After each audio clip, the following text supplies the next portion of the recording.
आपण एकमेकांशी जोडलेलोच आहोत, खूप प्रत्येकजण जोडलेलो आहोत। जसं आपल्या बिल्डिंगमधल्या किंवा आपल्या बंगल्यामधील सगळ्या वायर्स जोडलेलेच आहेत, कुठली वायर जोडलेली नाही असं नाही।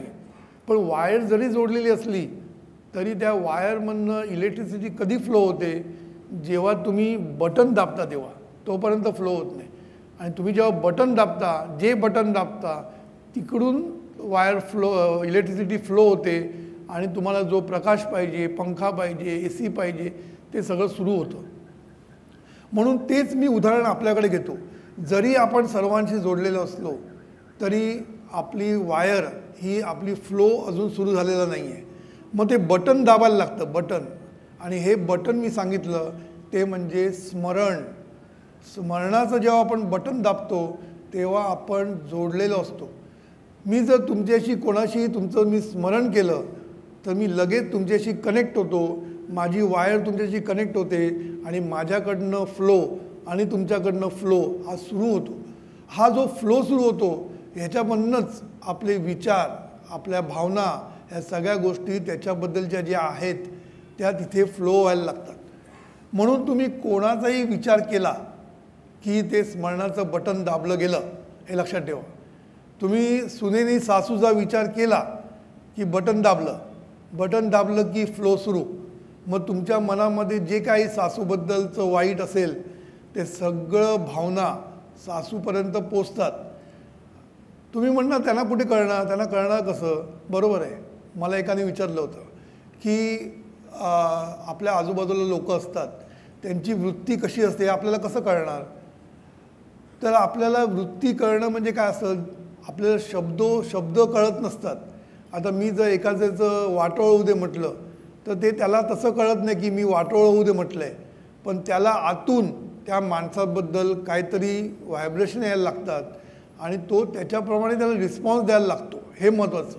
म्हणजे त्याच्या अंतर्मनाला कळतं, जरी बहिर्मनामध्ये ते वाक्य आलं नाही, जो ते वाक्य बोललेला बरोबर पोचलं नसेल, पण त्याच्यामधला जो भाव असतो हा भाव आपल्यापर्यंत पोचतो आणि या भावना आपल्यापर्यंत पोचल्यानंतर आपण त्याला आपोआप रिस्पॉन्स देतो। ते मुद्दाम करायला लागत नाही कुठलीच गोष्ट, लक्षात ठेवा। जाणीवपूर्वक होत नाही, कारण हे अंतर्मन आहे।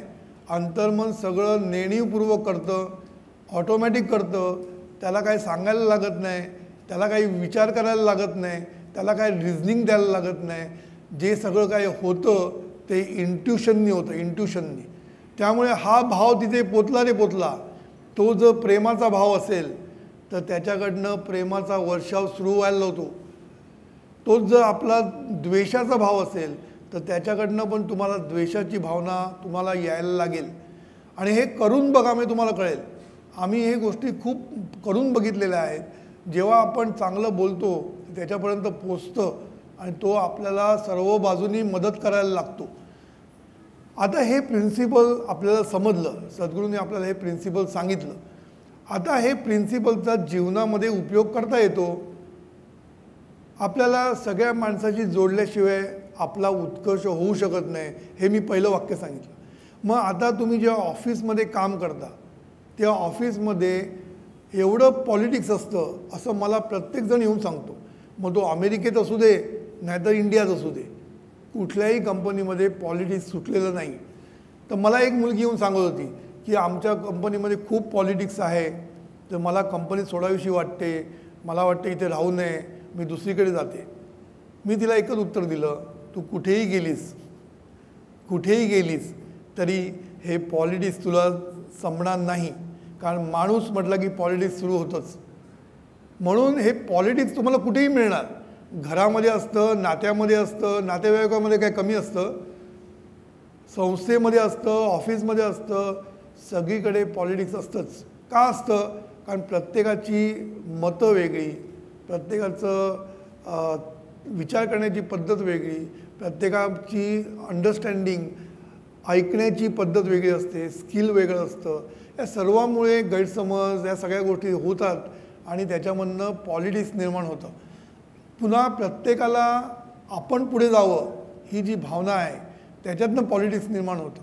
कारण प्रत्येकजण दुसऱ्याला खाली पाडून कसं मी वरती जाईन ह्याचा विचार करतो, त्यामुळे हे पॉलिटिक्स सगळीकडे असतंच. मग ह्या पॉलिटिक्सला तोंड द्यायचं की या पॉलिटिक्सपासून पळून जायचं? पळता येणारच नाही, कारण पळून जाऊन दुसरीकडे गेलं तर पुन्हा तेच, कधी कधी आगीतून फोफाट्यामध्ये जाऊन पडू शकतो. म्हणून ह्याला कसं तोंड द्यायचं? तर आपण आपल्या बाजूनी सर्वांबद्दल चांगले विचार करायला सुरुवात केली. प्रत्येकाबद्दल जेव्हा तू विचार करतो तेव्हा त्या प्रत्येकाचं स्मरण आपण करतो आणि आपलं बटन चालू झाल्यामुळे आपलं कनेक्शन सुरू होतं. आणि या प्रत्येकाशी कनेक्शन सुरू असताना आपण जर चांगले विचार त्याच्यामध्ये टाकले त्या वायरमध्ये तर ते तिथून त्याला पोचतात आणि सर्वकडून तुम्हाला तुमचं सपोर्ट मिळायला लागतो. हे लक्षात ठेवा. हा सद्गुरूंचा एक मोठा शोध आहे आणि या शोधाचा उपयोग आपल्याला डे टू डे लाईफमध्ये करायचा आहे. लक्षात ठेवा, जीवनविद्या ही घरी बसून काहीतरी करण्यासाठी नाही आहे. सद्गुरूंनी सांगितलं तुम्ही फील्डवर जा आणि जीवनविद्येचं टेस्टिंग करून बघा, लॅबोरेटरीमध्ये जीवनाची टेस्टिंग करून बघा. म्हणजे काय, तुम्ही जीवनाला फेस करा आणि सद्गुरूंची प्रत्येक प्रिन्सिपल तुम्हाला कसं काय उत्कर्षाला घेऊन जातात ते बघा. म्हणून हा मी विषय इथे घेतलेला आहे, कारण तुम्ही जितकं लोकांचं भलं चिंतन कराल, चांगलं चिंतन कराल, तेवढं तुम्हाला सर्वांकडनं सपोर्ट मिळेल. आज मी बघतो आमच्या कंपनीमध्ये किंवा कुठल्याही कंपनीमध्ये टीम बिल्डिंग म्हणून एक्झरसाईज करतात. टीम बिल्डिंग म्हणजे काय करतात? आम्ही एकदा केला होता एक्झरसाईज, कुठल्या तरी सेमिनारला गेलो होतो. टीम बिल्डिंग त्यांनी काय केलं, स्ट्रॉ दिले, कोल्ड्रिंक पिण्याचे स्ट्रॉ असतात ना, ते देऊन सांगितलं तुम्ही काय त्याचं घर बनवा. आता एकटं बनवायला किती वेळ लागतो आणि 10 लोकांनी केलं तर किती वेळ होतो, असं काय त्यांनी गेम खेळले आणि आम्हाला प्रूव्ह केलं की 10 लोकांनी एकत्र काम केलं तर किती सुंदर होतं आणि लवकर होतं. आता हे करण्यासाठी काय स्ट्रॉ घेऊन बसायला आम्ही काय लहान मुलं आहोत? म्हणजे काय, एक टाईमपास करायचा. सेमिनार म्हणजे एक टाईमपास असतो.